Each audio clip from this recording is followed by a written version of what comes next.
Office లో party అధినేత పవన్ కళ్యాణ్ మాట్లాడుతున్నారు. లైవ్ లో చూద్దాం. ఏం వ్యాఖ్యానించట్లేదు, పెద్దలతో మాట్లాడి నా నిర్ణయం చెప్తాను వాళ్ళకి.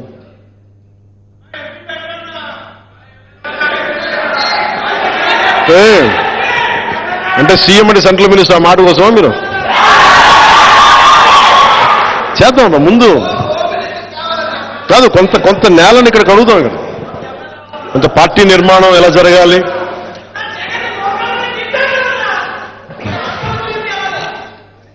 ఎక్కడికి అంటే ఇవన్నీ కూర్చోబెట్టుకొని ఇవన్నీ ఈసారి 21 స్థానాలకి పరిమితం అయిపోయినా కానీ మొన్నదాకా 98% స్ట్రైకింగ్ రేట్ అని చెప్పా. ఇప్పుడు 100% కొట్టాలి.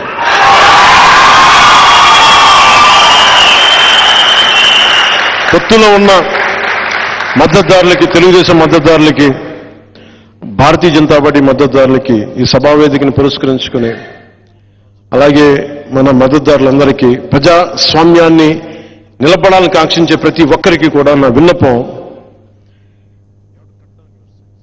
ఈ ఎన్నికల్లో 21 సీట్లు మాకు సంపూర్ణమైన మెజారిటీ ఇవ్వండి. మాకు సంపూర్ణమైన మెజారిటీ ఇవ్వండి. ఎందుకంటే నేననేవాడిని పార్టీ పెట్టి నడిపితే ఇక్కడ దాకా పట్టుకొచ్చాం. 21 సీట్లు వస్తే ఏ స్థాయిలో చూపించగలను నాకు ఒక్క అవకాశం అని కోరుకున్నాను. నేను జగన్ లాగా ఏమి పని చేయకుండా ఒక్క ఛాన్స్ అని అడగట్లా, జగన్ లాగా. నాకు మీకు 10 సంవత్సరాల తర్వాత ఇప్పుడు నోరు తెరిచి అడుగుతున్నాను, మా 21 సీట్లని, మా పొత్తుని గెలిపించండి. ప్రతి యువతీ యువకులకి, పెద్దలకి, పిన్నలకి, అందరికీ కూడా చేతులెత్తి, గుంతెత్తి, నోరెత్తి, చేయెత్తి అడుగుతున్నాను, అభ్యర్థిస్తున్నాను, మా పొత్తుని గెలిపించండి, జనసేనను గెలిపించండి.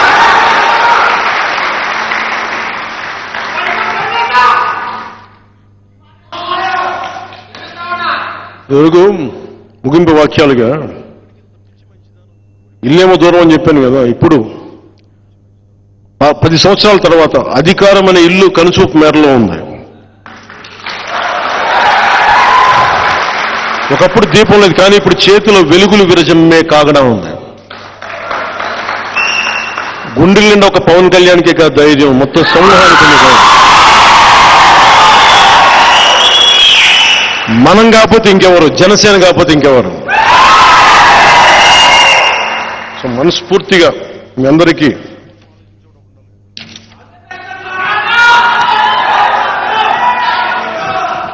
నేను ముఖ్యం మీ నుంచి కోరుకునేది కూడా, మీ మెసేజ్ తీసుకెళ్లాల్సిందే. నా దగ్గర హిందూ ధర్మం, ఇస్లాం, క్రిస్టియన్ సపరేట్గా ఉండదు. నేను మానవతావాదిని, జాషువా విశ్వనరుణ్ణి, దాశరథి కృష్ణమాచార్య పోరాట స్ఫూర్తిని నింపుకున్నవాడిని, గుంటూరు శేషేంద్ర శర్మ తాలూకు గుండెల్లో ఉండే ధైర్యాన్ని నింపుకున్నవాడిని, శ్రీశ్రీ విప్లవాన్ని, తిలక్ తాలూకు వేదనని, వీళ్ళందరినీ గుండెల్లో పెట్టుకున్నవాడిని. నా వల్ల ఈ సమాజానికి మేలే చేస్తాను తప్ప చెడు చేయను.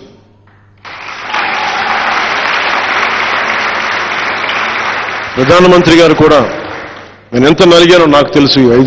ఈ దశాబ్ద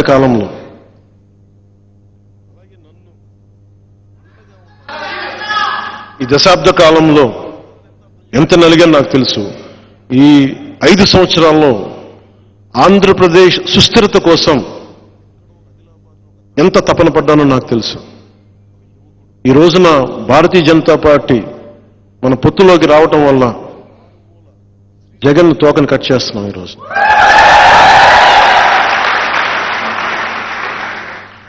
కాకపోతే ఇక్కడి దాకా తీసుకురావడానికి చాలా నలిగాం, చాలా ఇబ్బందులు పడ్డాం, త్యాగం చేశాం. ఇది అందరూ గ్రహిస్తారని, దీన్ని గుర్తిస్తారని వ్యక్తిగతంగా నేనేం గుర్తింపు కోరుకోను. కానీ రాష్ట్ర ప్రయోజనాల కోసం అందరం కలిసికట్టుగా ఉండాలి. Beyond cost, beyond creed, beyond religion, beyond region, we all should be as one.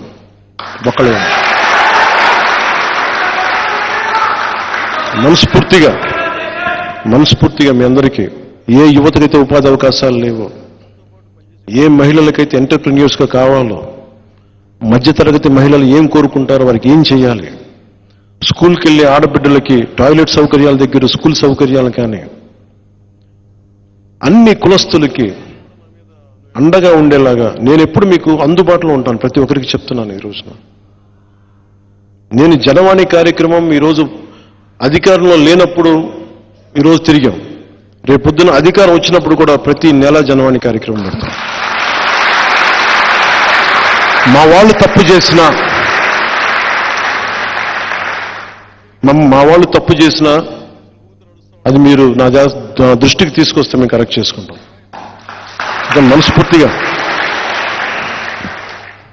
ప్రతి ఒక్కరికి వచ్చిన మీ అందరికీ ప్రతి ఒక్కరికి ధన్యవాదాలు తెలుపుకుంటూ, ప్రత్యేకించి భవిష్యత్తులో వచ్చే సభలో చెప్తాను దివ్యాంగులకు సంబంధించి ఎలాంటి ఆలోచనలు ఉన్నాయి, రైతాంగానికి సంబంధించి ఎలాంటివి ఉన్నాయి, పెద్దలకి, అలాగే ఉద్యోగస్తులకి, టీచర్లకి, యువతకి, మహిళలకి, డ్వాక్రా మహిళలకి, అంగన్వాడీ టీచర్లకి, ఇలా అన్ని వర్గాలు, అలాగే మీరు మైనారిటీలు కాదు మీరు మెజారిటీలు అని చెప్పి నేను అనుకుంటాను ముస్లింల గురించి. మైనారిటీ అనే పదం ఒకసారి మనల్ని ఇబ్బంది పెడతా ఉంటుంది. నాకు ఎప్పుడు మీరు నా గుండెల్లో మెజారిటీ మీరు. అలాగే క్రిస్టియానిటీ తీసుకున్న పాస్టర్ సోదరులందరికీ, ఇదే సభలో చాలా చేసిన అమలాపురం నుంచి వచ్చిన పాస్టర్ సోదరులకి అందరికీ కూడా నేను ఓట్ల కోసం ఎప్పుడు మిమ్మల్ని అడగను. మనస్ఫూర్తిగా నేను గౌరవించేవాడిని. నా భార్య కూడా క్రిస్టియన్, కానీ నేను దాన్ని దృష్టిలో పెట్టుకొని చెప్పట్లేదు, ఎందుకంటే అన్ని మతాల మీద గౌరవం ఉందని చెప్పడానికి చెప్తున్నాను.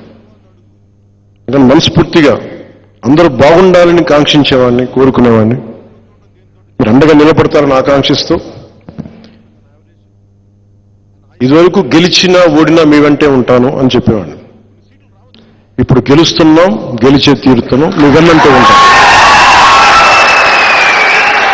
కష్టాలు అయిపోయినాయి, ఇప్పుడు ఛాలెంజ్లే ఉన్నాయి. ఛాలెంజెస్ ఏంటంటే భవిష్యత్తు నిర్మాణం ఎలా చేయాలి, దాని మీద ఛాలెంజ్. జగన్ పోతున్నాడు, వైసీపీ పోతుంది, పొత్తు గెలుస్తుంది. ఏ రౌడీ మూకలైతే అరాచకం చేసినాయో ఆ రౌడీ మూకలకి జనసేన అని శక్తి చూపిస్తాం. ఇది మనస్ఫూర్తిగా మీ అందరికీ ఈ మెసేజ్ అంతా మీ మాధ్యమాల ద్వారా బయటికి తీసుకెళ్ళండి. ఎక్కువ మందిని ఓటింగ్ తీసుకొచ్చేలా చేయండి. 18 సంవత్సరాలు నిండిన యువతి యువకుల్ని పొత్తుకేసేలా మీరు మాట్లాడండి, కన్విన్స్ చేయండి. ఆంధ్రప్రదేశ్ రాష్ట్రాన్ని చీకటి నుంచి వెలుగులోకి తీసుకురండి. మనందరి బాధ్యత ఇది. నా బాధ్యత నేను నిర్వర్తిస్తున్నాను.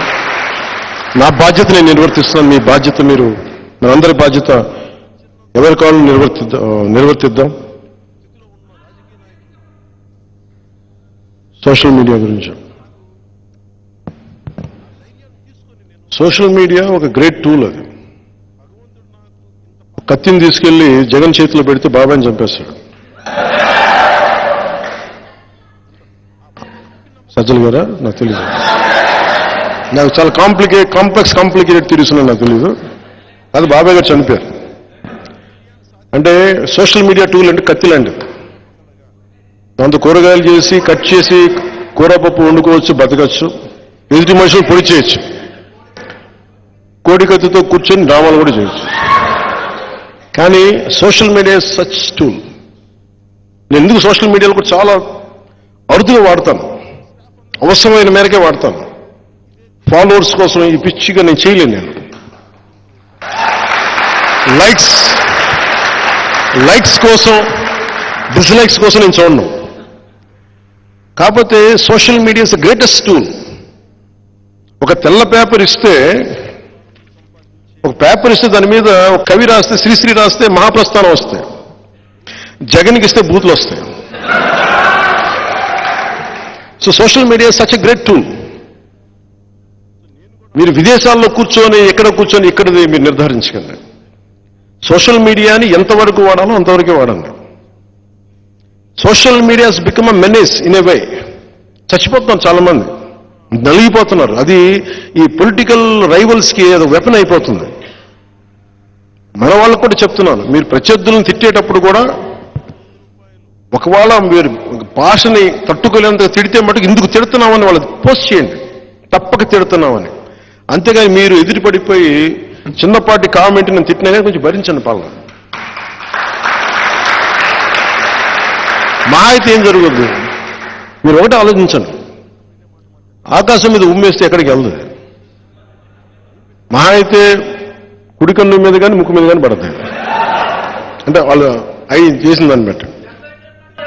జనసేన ఏదైనా కాదు, మనం సోషల్ మీడియాని బీ రెస్పాన్సిబుల్. ఎందుకంటే సోషల్ మీడియాలో భవిష్యత్తులో ఒక డేటా ప్రొటెక్షన్ బిల్ వస్తుంది, డేటా సెక్యూరిటీ బిల్, ఇవన్నీ వస్తున్నాయి.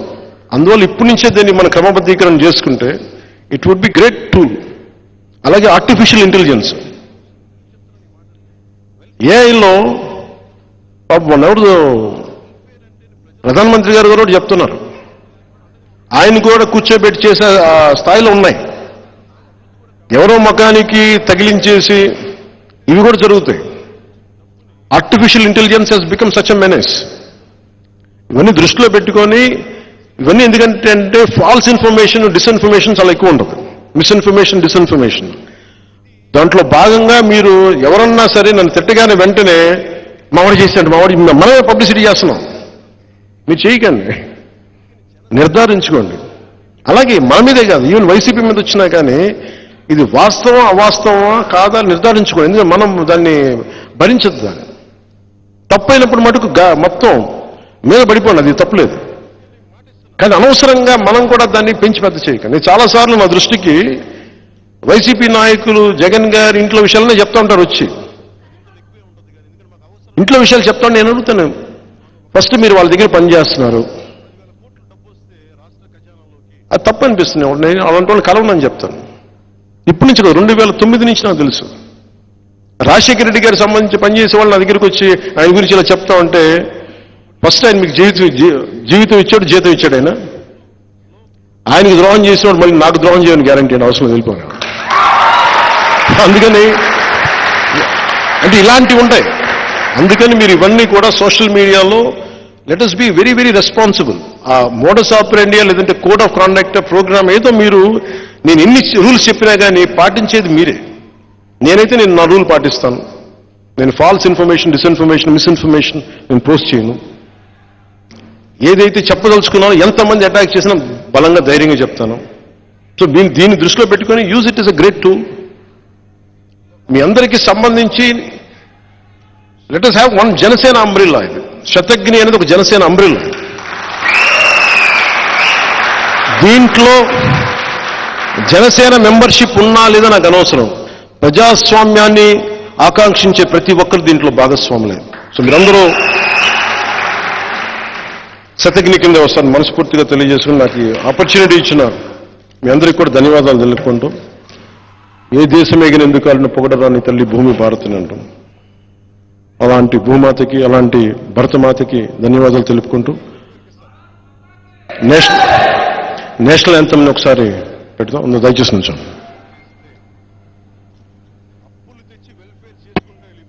जनगण मन अधिनायक जय हे भारत भाग्य विधाता।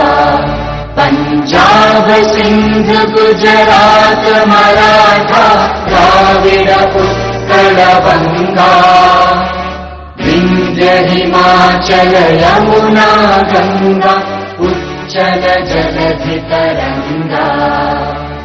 तव शुभ नामे जागे तव शुभ आशीष मांगे।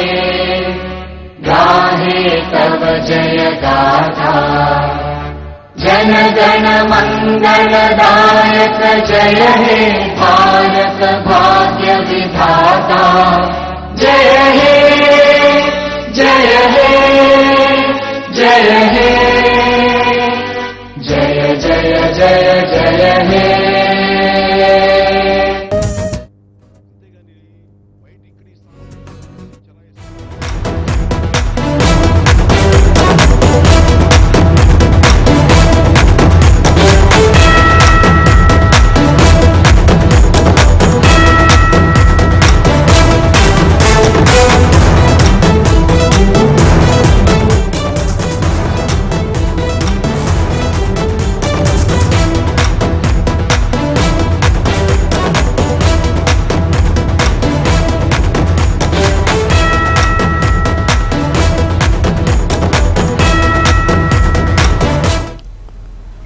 పిఠాపురం నుంచి బరిలోకి జనసేన అధినేత పవన్ కళ్యాణ్ ఎమ్మెల్యే అభ్యర్థిగా నిల్చోబోతున్నట్టుగా తెలుస్తోంది. పిఠాపురం నుంచే పోటీ చేస్తున్నట్లు పవన్ స్వయంగా ప్రకటించారు. గత ఎన్నికల్లో గాజువాక భీమవరం నుంచి పోటీ చేసిన పవన్ కళ్యాణ్ ఈసారి పిఠాపురం నుంచి పోటీ చేయాలనుకున్నట్లుగా తెలుస్తోంది. అలాగే తాను ఎమ్మెల్యేగానే పోటీ చేయాలని ఉందని, ఎంపీగా పోటీ చేయాలి అనే దానికి సంబంధించి కార్యకర్తలు అడిగిన దానికి ప్రస్తుతానికైతే ఆలోచన లేదు. కానీ పార్టీ పెద్దలతో అలాగే పొత్తులో ఉన్న వాళ్ళతో కూడా ఒకసారి చర్చించి ఆలోచన చేద్దాము అన్నట్లుగా అన్నారు. కానీ ఇప్పుడైతే ఎంపీగా పోటీ చేసిన ఆలోచన లేదు అని పవన్ చెప్పినట్టుగా తెలుస్తోంది.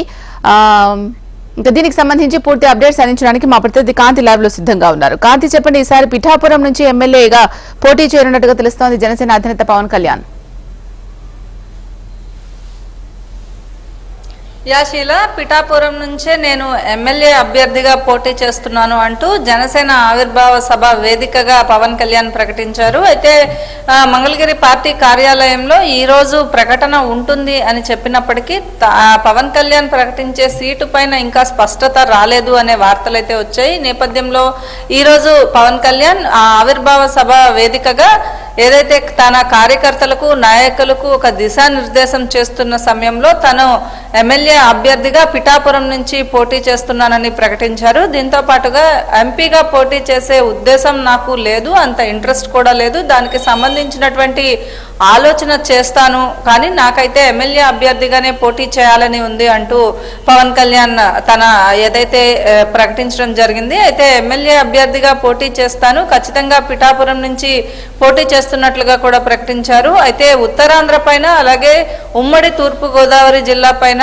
ఎక్కువగా పవన్ కళ్యాణ్ మొదటి నుంచి కూడా ఫోకస్ పెట్టారని చెప్పుకోవాలి. గత ఎన్నికల అనుభవాన్ని దృష్టిలో పెట్టుకుని ఆయన 10 సార్లు ఏదైతే తను పోటీ చేయాలనుకునే నియోజకవర్గం నుంచి కావచ్చు, అలాగే అక్కడ ఉన్నటువంటి స్థానిక నాయకులతో కూడా 10 సార్లు చర్చలు జరిపినట్లుగా సమాచారం. అయితే అక్కడ ఉన్నటువంటి ఓట్ బ్యాంక్ ని కూడా దీన్ని పరిగణలోకి తీసుకున్నారని చెప్పుకోవాలి. ఖచ్చితంగా పిఠాపురం నుంచి ఎమ్మెల్యే అభ్యర్థిగా తాను పోటీకి బరిలోకి దిగుతున్నట్లుగా పవన్ కళ్యాణ్ ప్రకటించారు. గతంలో గాజువాక భీమవరం 2 ప్రాంతాల నుంచి కూడా పవన్ కళ్యాణ్ పోటీ చేసి ఓడిపోయారు. ఈ నేపథ్యంలో ఈసారి ఖచ్చితంగా గెలుపే లక్ష్యంగా ముందుకు వెళ్తున్నారు. తనతో పాటు తనకున్నటువంటి నాయకులు కార్యకర్తల్ని కూడా గెలిపించుకుని తీరుతాను అని చెప్పి ఆవిర్భావ సభ వేదికగా ఆయన ప్రకటించడం జరిగింది. దీంతో పాటుగా ఏదైతే నాయకులకి సంబంధించినంత వరకు కూడా అందరినీ కూడా ఎంపిక చేసే విషయంలో ఓట్ బ్యాంక్ అనేది ఖచ్చితంగా చూసుకుని ఆచితూచి అడుగులు వేస్తున్నట్లుగా చెప్పుకోవాలి. అందులో భాగంగానే పవన్ కళ్యాణ్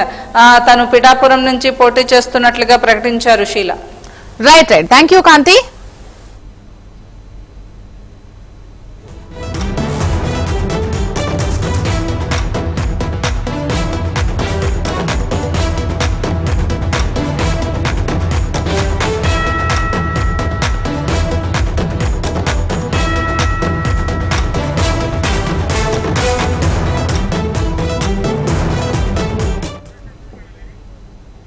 పిఠాపురం నుంచి జనసేన అధినేత పవన్ కళ్యాణ్ బరిలోకి దిగుతున్నట్లుగా తెలుస్తోంది. గతంలో గాజువాక భీమవరం నుంచి పోటీ చేశారు పవన్ కళ్యాణ్. ప్రస్తుతం అయితే పిఠాపురం నుంచి పోటీ చేస్తున్నట్లు పవన్ కళ్యాణ్ స్వయంగా ప్రకటించారు.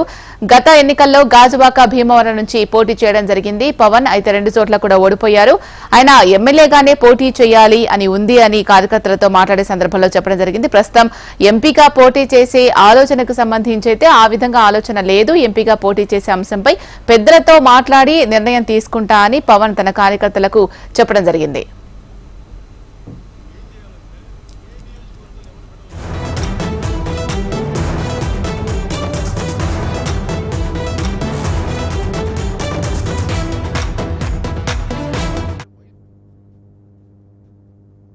పిఠాపురం తీసుకుందామంటే మా ఉదయం ఉన్నాడు ఇక్కడ. సో ఉదయం ఏం అడగాలో తెలియట్లే. సో ఉదయం అడిగి పిఠాపురం ఖాయం చేసుకోమని చెప్తాను. 2014లో పార్టీ పట్టగానే ఫస్ట్ నాకు పిఠాపురం నుంచి అడిగారు పోటీ చేయమని. మళ్ళీ తెలంగాణలో అడిగారు పోటీ చేయమని. మళ్ళీ పిఠాపురం నుంచి వచ్చింది, 2 చోట్ల నుంచి వచ్చింది ముందుగా. కానీ పిఠాపురం నేను ఎందుకు పోటీ చేయట్లేదు లాస్ట్ టైం అంటే, నేను రాష్ట్రం కోసం ఆలోచించేవాడిని. నేను నిజంగా చెప్పండి, నా ఎన్నికల గురించి ఎప్పుడు ఆలోచించలే. నేను మ్యాక్సిమం అనుకున్న అనంతపురం అర్బన్ నిలబడదాం, అనంతపురం జిల్లాలో నిలబడదాం. అందుకు 2015లో పార్టీ ఆఫీస్ అక్కడి నుంచి ప్రారంభించారు, మంగళగిరి నుంచి ప్రారంభించారు, అక్కడి నుంచి ప్రారంభించారు, అనంతపురం నుంచి. కానీ దాన్ని ఇప్పుడు నేను ఒక బాధ్యత మోస్తున్నప్పుడు, నేను ఒక బాధ్యత ఇచ్చినప్పుడు దాన్ని మోసుకెళ్లే వ్యక్తుల సమూహం లేదు నాకు అక్కడ. అందుకని